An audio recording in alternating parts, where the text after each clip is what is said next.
However, I couldn't move past how gullible she seemed to be. Like, I'm not condoning it, it certainly ain't right, but at the same time, I kind of get it. I mean, still an Cole is an asshole and his girlfriend is crazy train. Made me want to reach into the book and punch her myself. Lady, who do you think you are? Hi, my name is Terry Westwell and welcome back to Panic at the Book Club. This week we'll be discussing The Girlfriend by K.L. Slater. If you want to take part with Panic at the Book Club, I do list the next 4 books down below and on TikTok, along with the discussion dates. Also, I accept your book feedback in a wide manner of ways. You could send me a short video of you discussing the book, or even a voice note. Alternatively, you can just comment on one of the videos or send me a direct message on Instagram. Now, I don't expect you to read a book every single week, but unlike most book clubs, you get to choose what genre best suits you and the most ideal time frame to read it in. Please don't forget to like and subscribe and maybe even give us a follow on TikTok. That way you can be alerted for new content and be aware of what books will be coming up next. Now, if you do want to recommend or request any specific books, please feel free to send those in too. The Girlfriend is about a grieving wife. And just days after her husband's death, a woman she doesn't recognise knocks on her door. Her world is turned upside down when the woman tells her that she's her husband's girlfriend, the baby in her arms is his, and oh yeah, she owns the family home. But this woman says she's no monster, no. She doesn't want to throw them out onto the streets. Instead, she would like her son to grow up with his half-brother and half-sister. With nowhere else to turn and no money, she has no choice but to accept this woman's offer. If you haven't read this book yet, I would suggest going doing that first, because past this point, there will definitely be spoilers. Overall, the writing was really clear and easy to understand, despite each chapter being from a different perspective in a different moment of time. It was really easy to follow. Plus, each chapter was relatively short, which, I like. Although I felt like the first half of the book was well detailed and really well paced, I felt like the ending was a little bit rushed. Like, I wouldn't have minded if the book was twice as long, if only it was given more detail, wasn't as rushed, and had a more suspenseful ending. Like, I got so far in and I was really surprised when I realised there was only a few chapters left, yet there was no sign of a conclusion. I wanted to start this off by saying I felt bad for Jennifer. I did. Her husband died. She found out a bit about this woman and the baby and then the house and all of her money.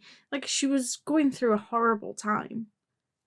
Yet she often had to manage her own sister and her mother and look after 2 children at the same time. Not to mention, her son seems to be up to no good and, well, going through his own shit. This woman cannot catch a break. However, I couldn't move past how gullible she seemed to be. Like, I get she's grieving and all, but I mean even before that. And I don't even mean when she accepted her cheating husband back for the first time. I mean, that's for 2 adults to figure out or not to figure out. That each their own on that case. And I imagine it's totally different when you have kids. And I don't even mean the terrible logic of having another kid will fix things. Do I have to say that having another child is not going to fix your relationship with someone? What I mean is that she was so pushed around by everyone and was so quick to believe what everyone said. Like, when Miller panicked and ran off because the baby had stopped breathing, Sarah threatened Jennifer that she was going to call the police and she was going to call social services, and I just kind of thought, hang on a second. Sarah's the adult here, and she left her baby with a child. Surely you'd be thinking you don't want to call social services considering the situation. Because I'm sure social services will be interested about hearing that part. But Jennifer doesn't say anything about that and just lets Sarah get the upper hand. Like, I understand panicking and I understand that in that moment she was just wanting to protect her child, but I just feel like Jennifer was constantly outsmarted by people that, to be honest, didn't exactly seem like geniuses themselves. Like, again, I get that this woman is grieving and she's going through hell, but even before that, I just feel like she was letting everyone walk all over her. She was constantly lending money to her sister, and lending being a strong word because she never paid her back. Like, it was pointed out that her sister took advantage that much that even when she was blackmailing Cole, she was still asking Jennifer for money because if she stopped, that might look a bit suspicious. Which I think means that the woman was either paranoid or was taking advantage of Jennifer's kindness way too much. Like, in the end, when you find out that Jennifer purposely let her husband's ex unalive herself, like, I'm not condoning it certainly ain't right, but at the same time, I kind of get it. Like, I get that she's angry, I'm just not sure for me that would outweigh wanting to prevent someone from unaliving themselves. But I do understand the anger behind her actions. See, my issue is, and I know it's different when you have kids, but her anger is directed at these women pretty much the whole time. And her husband is also to blame. Although I understand Jennifer's anger, I don't understand why she went out of her way to gloat to a woman that she got her cheating husband back. I must say that the book was written pretty well. It was really sneaky. Despite my suspicions about Sarah, not once did I question what Cole did or didn't do. I just took it all as gospel. I didn't doubt that Cole was unfaithful for a second, or to what extent. I mean, still an but I just took it all as truth. I mean, I could believe that he had a baby with this woman, lived together, maybe even engaged. I mean, he was going to move her into their family home.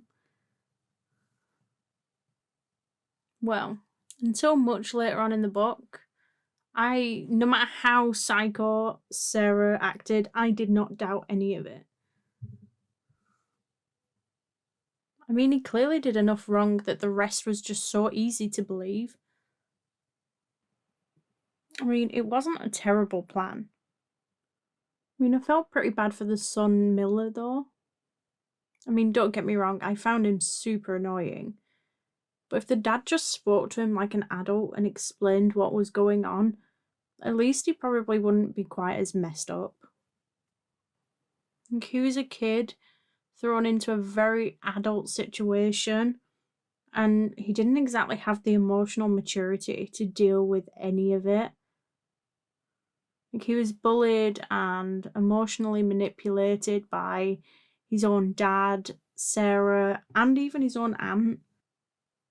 I didn't really suspect the accountant at all. To be honest, I was just on this whole Cole is an asshole and his girlfriend is crazy train. Plus, there wasn't really any reason for me to suspect her.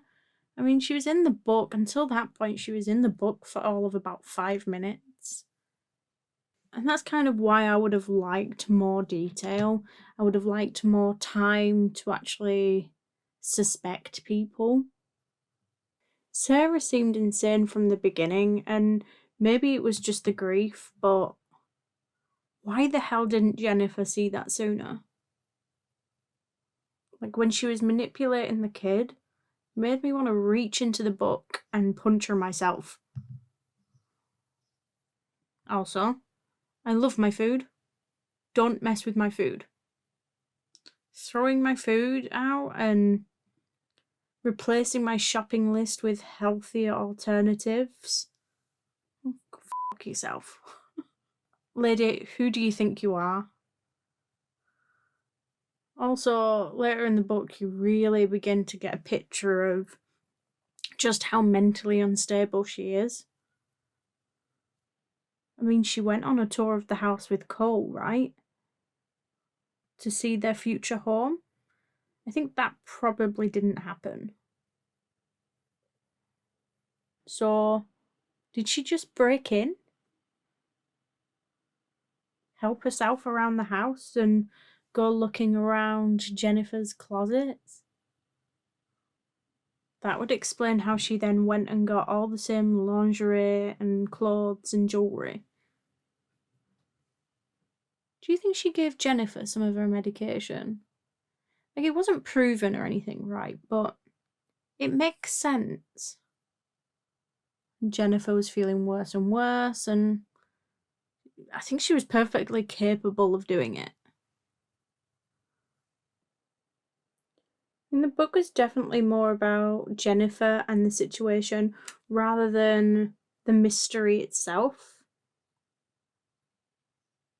I just think if the book was a little bit longer and had a bit more suspense and detail, it probably could have done both. It could have really have been about Jennifer and, you know, what was going on, but also about the mystery itself. It really could have hyped up both sides of the story. That being said, the book definitely had some twists and turns, and I certainly enjoyed it. And the book had a beginning, a middle, and an end, but I really would have preferred a lot more context in between. The storyline itself was great, and the characters, no matter how frustrating, were really well written and interesting. Now, would I recommend it? Absolutely. It was an interesting read and it was easy to follow, and I can see why a lot of people would really like it.